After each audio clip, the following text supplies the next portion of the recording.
My own experience. Check it. Matino ang isip ko pero ako'y sabog na. Good morning, good afternoon, good evening. Ako ang mga alas pa pinapanood ng video na ito. Hello, I'm Maxine and welcome to another episode of ARKI Vlogs, the life of an architecture student.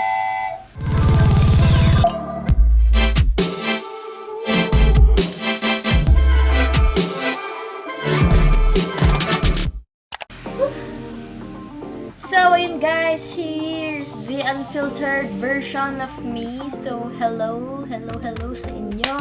Chichika na naman ako, pero I hope I can do this vlog na straight to the point. So, for this episode is welcome to the chapter 1 of my architectural thesis journey. Basically, kapag ganito yung vlog ko, I know that fewer audiences will watch, pero yes, thank you sa mga nanonood. Shout out kay AJ, kay Gemai who suggested this thesis title. Ingay. Shout out kay Gemai who suggested this thesis title tuloy. Vlog title. Hopefully, marami akong matulungan na magti-thesis dyan, especially sa PUP Cadbe or mga kafatids. But before I start, I'd like to thank my mom. Parang nanalo siya sa raffle ng phone holder. Sabahan niyo muna ako mag-unbox.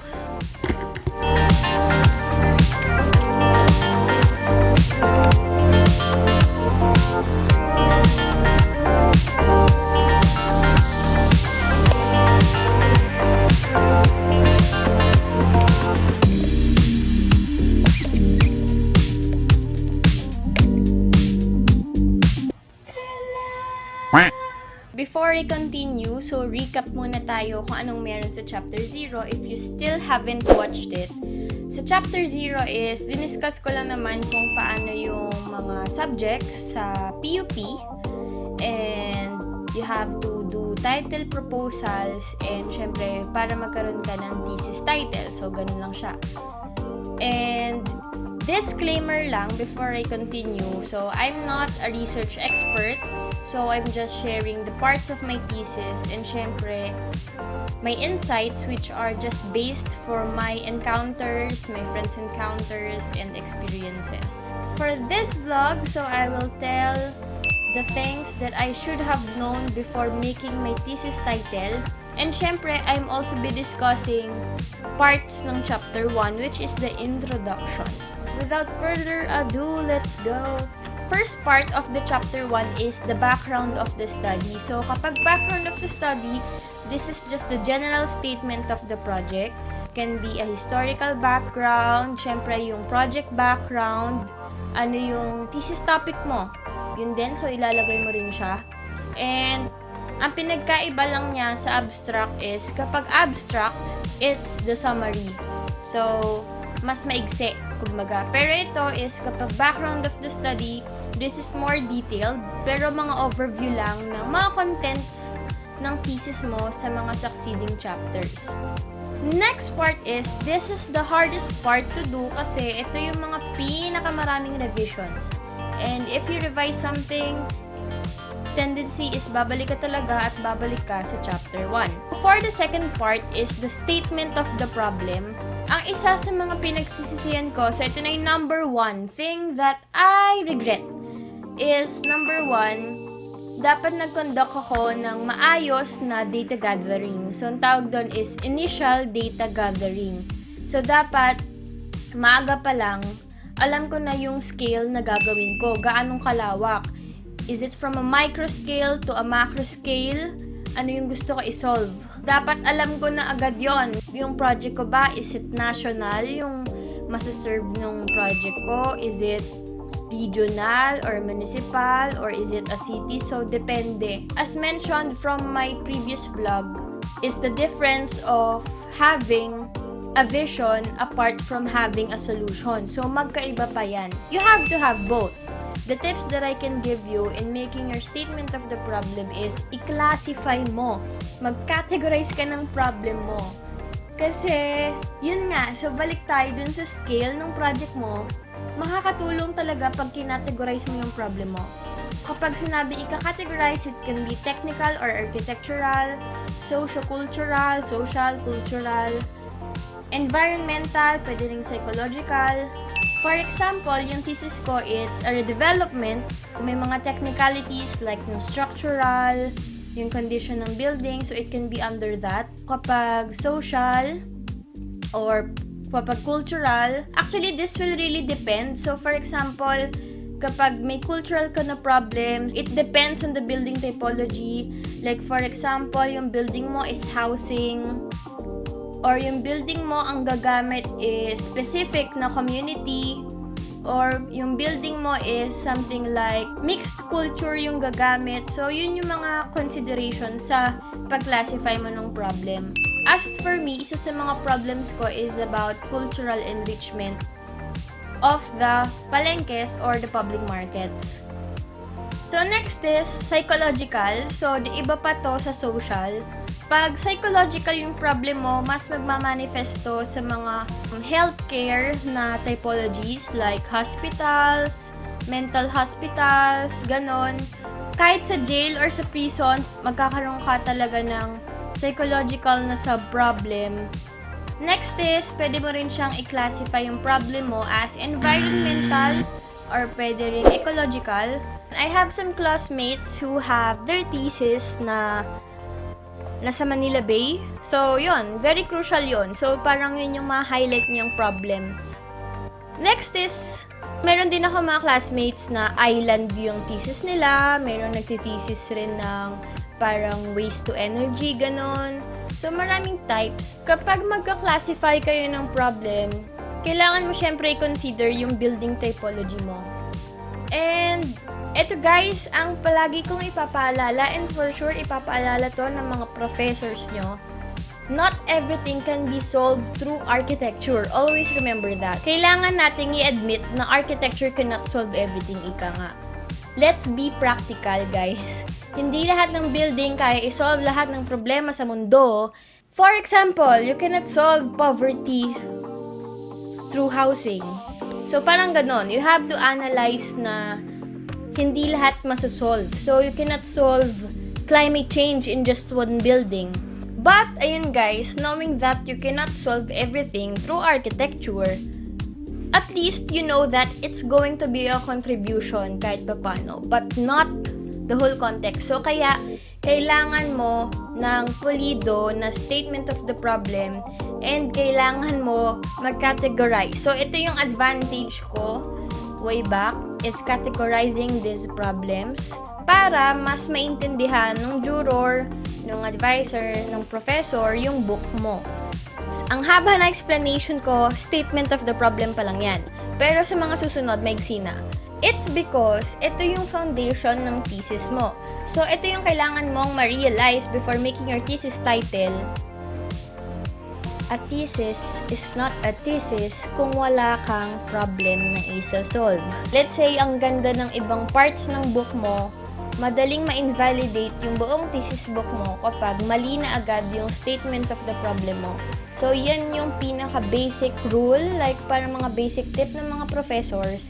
Kailangan maayos yung statement of the problem mo kasi dito talaga mag-root out lahat ng solutions na ipropropose mo for your architectural project. Next part is, so for the third part of our thesis is kailangan ng significance of the study. So, significance of the study, this is very easy to understand. Mukhang self-explanatory na rin naman to. Basically, you have to enumerate, mention mo lang yung mga magbe-benefit sa project mo, like mga agencies. So, consider mo from micro to macro scale, yung mga type ng users, and so much more. For the fourth part of the chapter 1 is formulating goals and objectives. So, ang napapansin ko, way back, I was already writing mga ganito. Pero, ang hindi ko agad na-realize is yung relevance ng statement of the problem tsaka goals and objective. So, ito yun guys. One of the things that I wished I have realized before making my thesis title is dapat yung objective number 1 mo will correspond to your sub-problem number 1.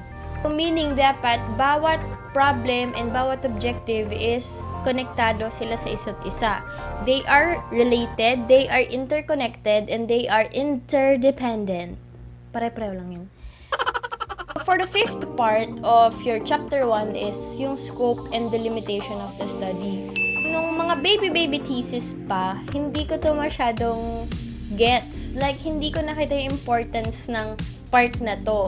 Pero, na-realize ko, ang scope and delimitation of the study ang magsasalba sa'yo kapag thesis defense mo na. Lalo na kapag may tinanong yung professor mo na hindi mo alam.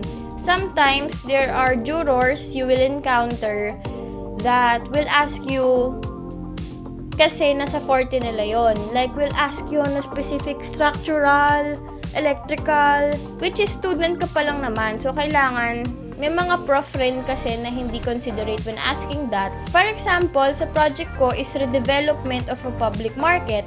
In my case, ang delimitation of the study is walang as-built plans yung munisipyo ng old building. So, that could be a delimitation. Kapag na-define mo in a very detailed, wala kang na-miss out sa scope and delimitation, most likely, syempre wala nang itatanong yung juror sa'yo. And for the 6th part of chapter 1 is justification of the study. So, kapag maayos na yung mga earlier portions na nabanggit ko, is makakagawa ka na ng maayos and very cohesive na justification. So, pwede ka pa mag-add dito ng data, like mga house bills, mga ordinance, or something like that, mga development plans, pwede mo rin yung ilagay. And for the last part ng chapter 1, so ayan, malapit na tayo, oh my god! So, is the definition of terms, abbreviations, and concepts. I think alam niyo na to, for sure alam niyo na to kung paano gawin. Just remember na merong iba-ibang types ng terminologies. For this part, it can be a contextual definition, an operational definition, or pwedeng abbreviation. You can also include that in this portion. So yun guys, tapos na yung chapter 1. As for chapter 1, the introduction, so we have the background of the study, statement of the problem, significance of the study, goals and objectives, scope and delimitation of the study, justification of the study, and the definition of terms, abbreviations, and concepts. For the next vlog, i-reserve ko na yung paano mag-formulate ng magandang thesis title. So, yun guys, syempre before this vlog ends, ano pa ba yung iba kong mga hindi nabanggit na dapat na-realize ko bago gumawa ng thesis title? And yes guys, as I have mentioned, there are so many things that I should have known before making my thesis title. And aside sa mga nabanggit ko kanina, ang iba pang mga realizations ko ay number 1, dapat ginagawa ko na yung chapter 1, 2, 3 nang sabay-sabay. Or pwedeng unahin ko muna si chapter 2, yung research methodology, and si chapter 3. Kasi kapag wala ka nito, mahirapan ka magkaroon ng mga foundational concepts and mga information sa chapter 1. Which is what I've mentioned earlier, kailangan mo ng initial data gathering. Next thing I have realized is do not make your thesis title complex. Huwag mong masyadong pahabain, huwag mong gawing flowery. Ang mahalaga, you are being straight to the point. So, don't find for flowery words na parang sobrang ganda ng thesis title mo. Because at the end of the day, regardless if your thesis title is simple or not, pero hindi maayos yung chapter 1 mo, baliwala yung title na yan. It's about the content of your book. So, always remember that guys. Wag masyadong mga pabongga or maarte na title. So, parang akong arte-arte ko. And then guys, so yes, tapos na yung vlog. So, see you on chapter 2, the research methodology. So, mag-isip pa ako ng title. Ano ba magandang title for chapter 2? And then guys, I hope na alam ko, kahit tayo lang din naman kakapanood dito. And alam kong sino lang naman nanonood dito. And yun guys, thank you for watching this vlog. Sana natulungan ko kayo and sana marami kayong ma-apply sa mga sinabi ko at sana makatulong siya. And again, hindi porket sinabi ko is effective na sa akin. So it will really depend on you, on your project, on your professor, syempre, and syempre on the time you have. Good luck sa mga magti-thesis this semester. And this is where the vlog ends. Don't forget to like, share, and subscribe to my channel. And this is Maxine. Always keep on saying, trust the process and keep the passion burning. Bye!